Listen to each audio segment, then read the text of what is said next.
अस्सलामुअलैकुम दोस्तों, क्या आप लोग भी यूरोप जाना चाहते हैं डन बेस वीज़ा पे? क्या आप लोगों के पास भी 40-50 लाख रुपए है और आप लोग सोच रहे हैं डन बेस वीज़ा के हवाले से कि हम वीज़ा लें या ना लें? ऐसा ना हो कि कोई हमारे पैसे ले के चला जाए, हमें वीज़ा भी ना दे और फिर बाद में हम पैसों के लिए भी मतलब कि वेट करें। जी, पैसे जो थे वो भी चले गए हैं, अब उसके बाद फिर आप पीछे भागें और आपको पैसे भी ना मिले, और मिले भी तो आप लोगों को कम कम करके मिले। तो आप उससे पहले ये जानना चाहते हैं कि अगर डन बेस वीज़ा लेना है तो कैसे लेना है, इसमें क्या एहतियात करना ज़रूरी है, किन चीज़ों का ख्याल रखना ज़रूरी है, किन चीज़ों के बारे में पूछना ज़रूरी है एजेंट से जिससे आप लोग ये वीज़ा ले रहे हैं। तो ये सारी चीज़ें मैं कोशिश करूँगा आज की इस वीडियो में कवर करूँ। अगर कोई बंदा कम पढ़ा लिखा है, 2-3, मेरी कोशिश होगी सादा अल्फाज में बताऊँ, सादा तरीके से आप लोगों को जो है वो मैं गाइड करूं। तो ये वीडियो आप लोगों के लिए, वीडियो देखें, 3-4-5 मिनट की वीडियो होगी, इससे आप लोग बहुत ज़्यादा फ़ायदा उठा रहे हैं, खासकर वो लोग जो डन बेस वीज़ा पे जाना चाह रहे हैं। और फिर उसके बाद मैं कंपेयर करूंगा जिन लोगों के पास बैंक स्टेटमेंट नहीं है या फिर पैसे नहीं है, वो किस तरह से फ्री में जा सकते हैं। ठीक है, तो सारी चीज़ें मैं आप लोगों को बताऊँगा। सबसे पहले देखें, अगर आप लोग बात करें इटली की या फ्रांस की, स्पेन की, नीदरलैंड्स की, हंगरी की, काफ़ी कंट्रीज़ के वीज़ा इस टाइम पाकिस्तान से डन बेस पे मिल रहे हैं जिनके वीज़ा आप लोग ले सकते हैं। ठीक है, इनमें और भी काफ़ी ज़्यादा ममालिक हैं जिनके वीज़ाज़ मिल रहे हैं। ज़्यादातर लोग जहाँ पर जाना चाहते हैं वो इटली है, और हम इटली के बारे में ही बात करेंगे। इटली का जो है वो हम मिसाल लेके चलेंगे। अगर आप लोग कोई इटली का वीज़ा ले रहा है तो वो किस तरह से ले।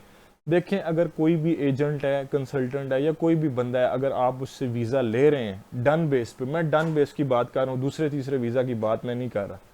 सबसे पहले आपका काम है कि उसकी थोड़ा सा पूछताछ करना, कि अगर उसका कोई दफ्तर है आसपास से आप थोड़ा सा पूछ सकते हैं। ठीक है, कि भाई डन बेस वीज़ा में मतलब कि ये कैसा काम करते हैं, क्योंकि जो पास लोग होते हैं उनको ज़्यादा पता होता है। ठीक है, डन बेस वीज़ा में खासकर आप लोगों ने इन चीज़ का एहतियात करना है। उसके बाद आप लोगों ने उनसे पूछना है कि जी वो कंपनी कौन सी है, और कंपनी का लाइसेंस जो है वो वैलिड है या नहीं है, कंपनी के पास कोटा है इस टाइम नहीं है, और कंपनी में किस टाइम का काम हो रहा है। ऐसा कि नहीं कि अगर हम वीज़ा लेते हैं वहाँ पर जाएंगे हमें काम ना मिले, हमें खुद से टैक्सेस पे करने पड़े। जिस तरह के यूके का वीज़ा एक बंदे ने 1 करोड़ रुपए का लिया अभी कुछ टाइम पहले। ठीक है, अब वो वहाँ पर चला गया, 5 साल का वीज़ा था, अब उसको काम ना मिले, जिस कंपनी के वीज़े पे वो गया था वहाँ पर काम ना मिले, फिर तकरीबन 600 पाउंड उससे अपने पास से टैक्स पे करना पड़ रहा था हर महीने का। वहाँ पर वो बेचारा वेला बैठा है और वहाँ पर टैक्स भी पे कर रहा है। ठीक है, 600 पाउंड अच्छी खासी पैसे बन जाते हैं, नॉर्मल नॉर्मल भी 1.5 लाख 1,60,70,000 रुपया बन जाता है, इससे ज़्यादा ही बनते हैं। तो इस चीज़ का आपने ख्याल रखना है, उससे सारा कुछ पूछना है। ठीक है, कि भाई कितने टाइम में वीज़ा आएगा, किस तरह से पेमेंट लोगे, चेक में लोगे, ड्राफ्ट में लोगे, पे ऑर्डर लोगे, क्या प्रोसीजर होगा इसका, और उसके बाद मेरे स्टाम्प करोगे किस तरह से, मतलब कि मेरे साथ आप चलोगे। इन केस अगर वीज़ा रिजेक्ट मतलब कि रिजेक्ट हो जाता है, एम्बेसी से रिजेक्ट हो जाता है, फिर आप मेरे साथ क्या करोगे, मतलब कितनी अमाउंट वापस दोगे, कितने पैसे काटोगे। क्योंकि देखिए, किसी से भी अगर आप डन बेस पे वीज़ा लेते हैं ना, मान लो अगर वो 50 लाख का वीज़ा है, 40 लाख का वीज़ा है, तो वो आपसे कुछ अमाउंट पहले लेगा। ठीक है, वो आपसे 4 लाख 5 लाख 6 लाख, उसके बाद जो है 2-2.5 लाख रुपए लेगा, क्योंकि देखिए इसमें फीसिस होती हैं, इमिग्रेशन की फीसिस होती हैं और छोटे मोटे खर्चे होते हैं जो कि वो अपने पास से नहीं करते। इन केस अगर आपका वीज़ा 40-50 लाख रुपए का है, वो रिजेक्ट हो जाता है, तो आप लोगों ने अगर पूरे पैसे नहीं दिए होंगे, 5 लाख 4 लाख 2 लाख दिया होगा, जो आपने स्टाम्प पे जो है तय किया होगा कि जी अगर वीज़ा रिजेक्ट हो गया इतने पैसे कटेंगे, तो उतने पैसे आपके कट जाएंगे, बाकी आप लोग अपने पैसे वापस ले सकते हैं। बाकी ये इस तरह से आप लोगों ने लेना है। ठीक है, एहतियात करके स्टाम अच्छे वाला कोशिश करें और अच्छे तरीके से तहरीर ऊपर लिखनी है, ताकि कल को जो वीज़ा देने वाले एजेंट है उनको भी प्रॉब्लम ना हो, आपको भी प्रॉब्लम ना हो। और इस तरह से जो है ना आपने इस प्रोसेस को लेके चलना है। अब हम बात करते हैं विजिट वीज़ा की। विजिट वीज़ा डन बेस पे कैसे मिलता है। देखिए, विजिट वीज़ा अगर आप लोगों ने डन बेस पे लेना हो तो उसके लिए एजेंट आपकी कंप्लीट एक फ़ाइल तैयार करते हैं। उस प्रोसेस पे भी टाइम लगता है, ज़ाहिर बात है।